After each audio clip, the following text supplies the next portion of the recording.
Oh yeah, gotta get the. But it's okay. I don't care what the reasons are. Right. Yep. Talk to Mitch lately? Yeah, about 2 weeks ago. Really? Yeah, he's doing good. I was telling him how big our girls have gotten. Uh-huh. He's just like, hey.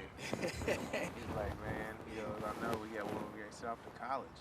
Yeah, she's. I was like, hey, Mitch, you're like old now. He was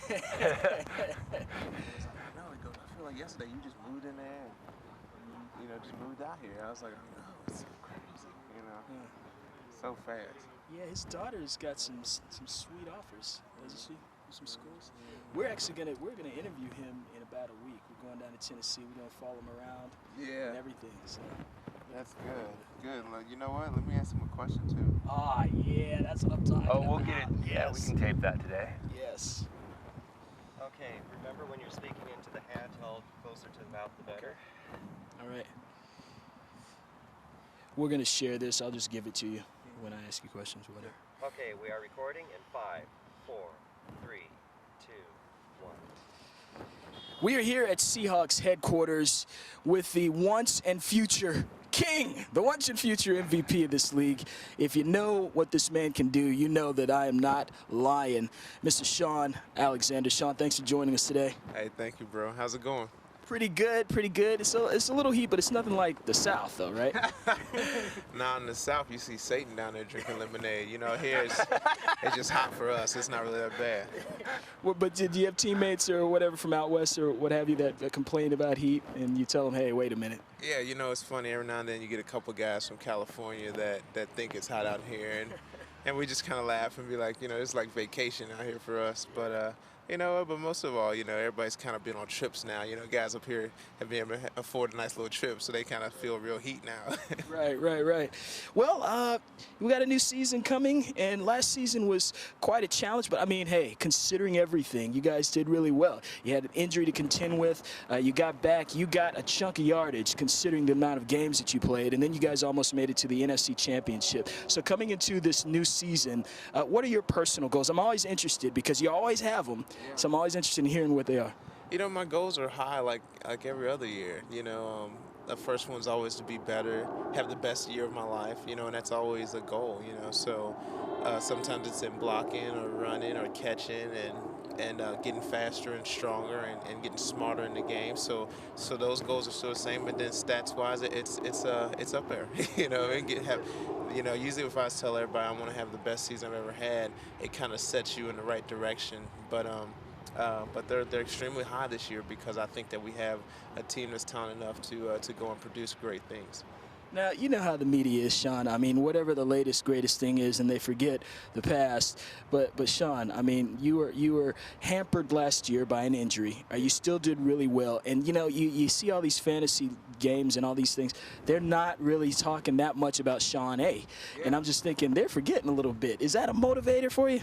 Not really. It's one of those things that it's funny because at the end of the year, it's going to be like when fantasy football first got going. Everybody was like, man, I'm sure glad I got you on my team too. Yeah, you were my #1 pick too. Oh, well, we might get you. So at the end of the year, everybody would be just like we started at the beginning. Hey, you helped my team win it all, So, it's just fun. Fantasy football is a lot of fun, but I don't really let too much of it go anywhere with it. Yeah, neither do I. Okay, so Shaun, last year with the injury, how did your faith kind of inform that whole process, as you went through that? What's the story behind that? I'm going to hand this to you. Oh, well, excellent. Last year was amazing because I got to really sit still and know that God was God. And rarely do you get to do something, especially at the peak of your career. You get to sit still while everything's going all around you, and get to realize how awesome God is. And I was reading a book by Rick Joyner called The Call, and it really talked about deception and also the calling on a man's life. And one of the greatest things I realized was that there was a lot of things, baggage, that I had tied to my life that had nothing to do with football that I just allowed to be around me. And I got to write a lot of letters to friends, cousins, associates, partners, and I got to pretty much prioritize things for my life the way God wanted them to be, instead of just having everybody be great friend. And God was showing me that it's okay to love everybody, but but there was only 12 disciples. And there was, you know what I mean, and that's where God got to really show me how awesome His calling is and how perfect it is, and what a true yoke is, and that His yoke is easy. And as soon as I got done with that, God was like, "Nah, I've called you to be a blessing to this area, and I've called you to have favor, and go play." And it was my first start where I played the whole week. It was Green Bay Packers, and I had 40 carries and 200 yards, and it was just exciting. I was like, God, I already know. I don't have to guess about how great you are. I know that you're going to do big things in me, and it's not the gifts that I'm going to fall in love with. It's not the favor I'm going to fall in love with. It's the King, And, it was a great time for me. And I tell everybody it's always good to just sit still and go back and prioritize things correctly. And, I grew greatly because of that. Okay. Thank you. Yeah, there are 12 disciples, and you don't have to support like 40 of them. You know what I'm saying? Okay, so Shaun and I shared a mentor. His name's James Mitchell. We are currently on Thunder Sports. Currently, there is a college football preview going on, and so we're going to kind of do a trans-show communication here because Shaun, we'd like for you to ask Mitch a question, and what we'll do is we'll show him the video of the question so that he can answer it. And I'm sure he would want to have one for you, but we can't go back in time like that. So it's going to be you to him. So what would you say to him?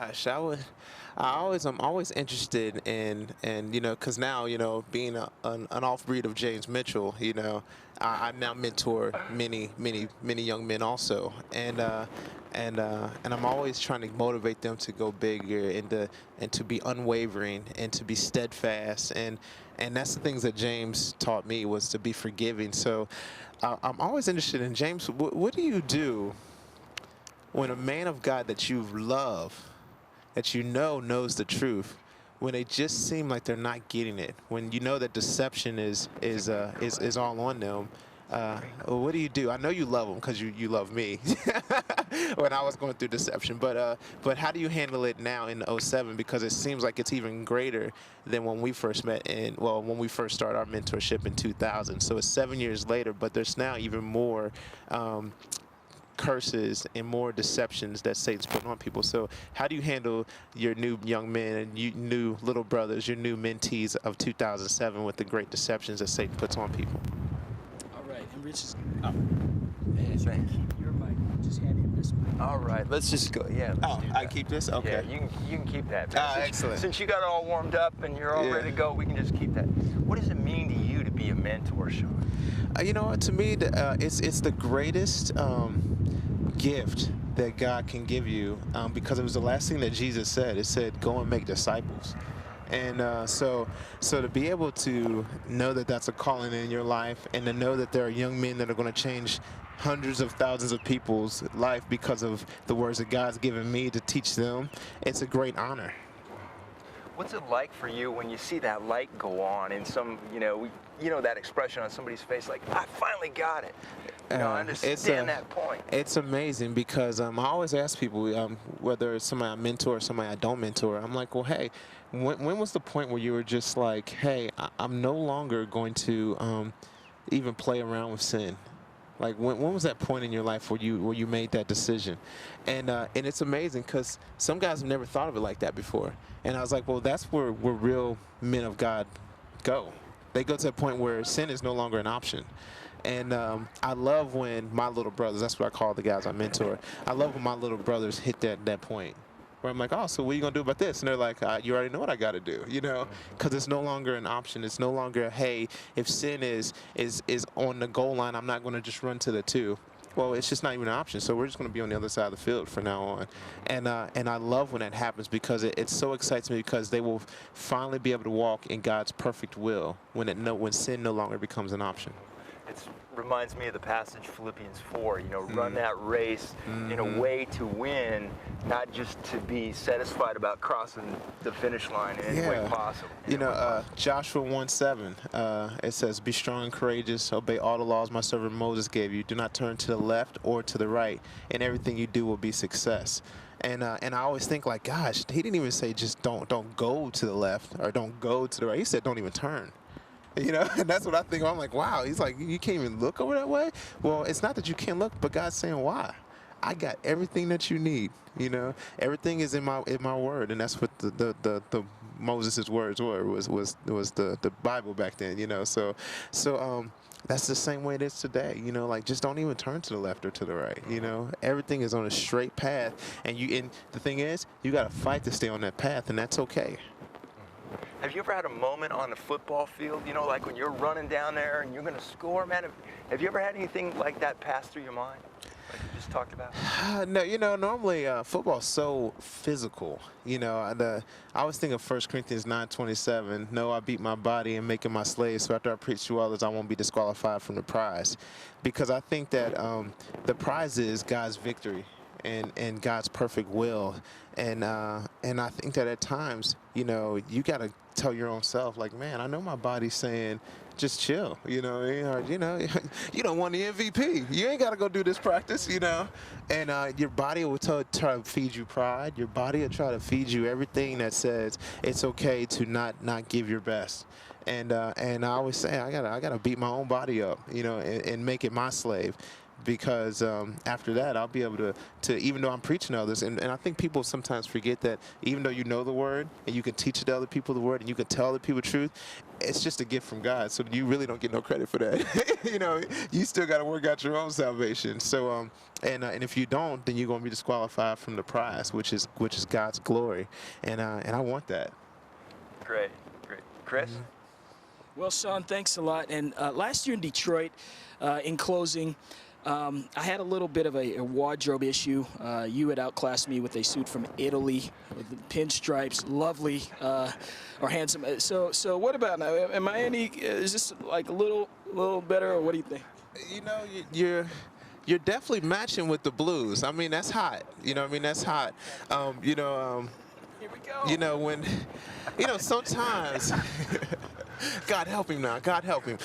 Sometimes, you know, when you're going to coordinate your outfits, you know what I mean? Sometimes you just got to go a little step farther, you know what I'm saying?